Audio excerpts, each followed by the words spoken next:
Hi,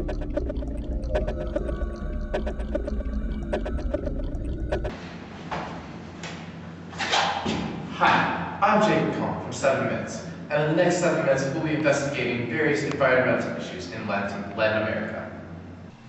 Currently, after Mexico City, Santiago has the most polluted air in the world. Without any regulations, only short-term emergency measures have been instated, such as restricted vehicle use during periods of high pollution.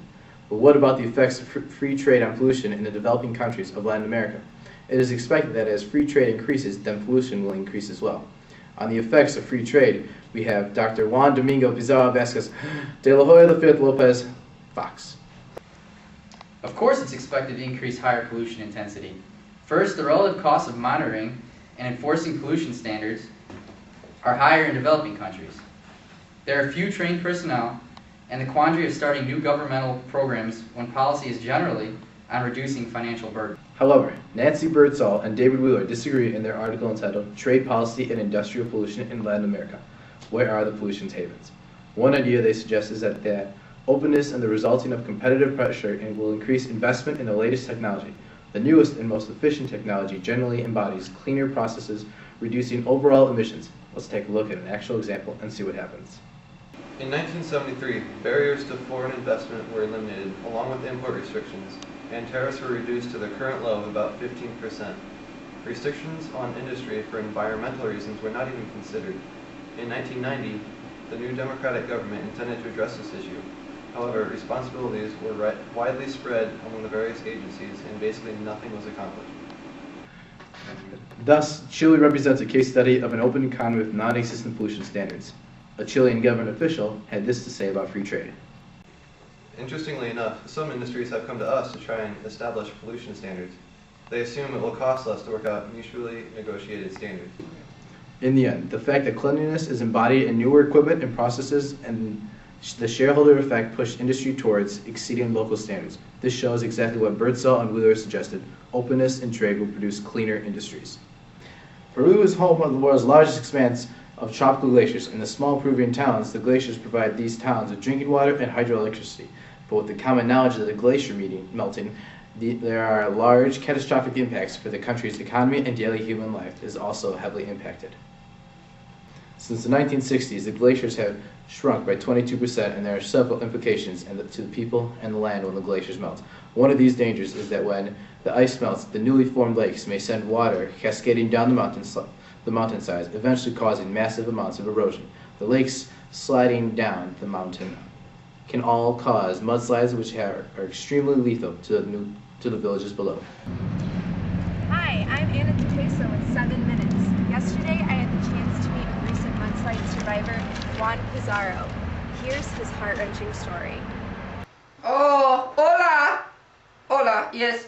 Oh, me family, the mudslide come down and take my family from me. I was in the back of the house, chopping the wood, yes, and my family, my wife Rosa, and my son Jorge Luis Vasquez V, yes, they were in the house when the mud come down, yes, and a rock come down, and at this moment took my family from me, yes. My wife, yes, she died from rock to head, yes, and my son, yes, he drowned, yes. But most of all, my dog, poor Pedro, he died, yes, he died. And it was at this moment that I knew I was alone, yes. Another downfall to the glacier melting is that without the glaciers to regulate water flow, floods will alternate with drought, and that has a huge economic impact on the local and national economy. The Amazon rainforest is a tropical jungle covering a majority of the Amazon basin in South America. Encompassing 1.4 billion acres, the region includes territory belonging to 9 nations, with most of the rainforest contained within Brazil. The Amazon rainforest comprises the largest and most species-rich tract of tropical rainforest in the world.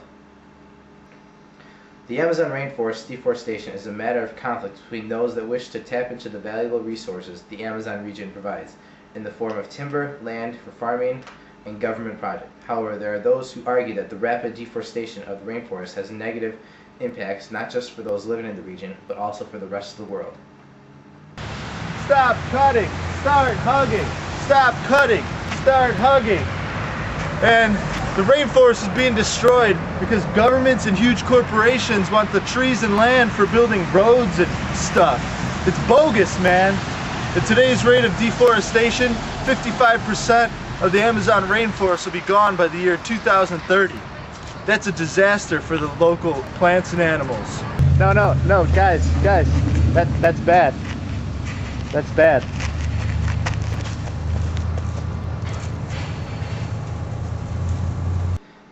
Like the Amazon rainforest, the Lacandan jungle in the Chiapas has a humid tropical climate. Located in the southern Mexico, the Lacandan jungle has long been subjected to rapid deforestation to support government land reform, tree cutters, oil prospectors, and ranching.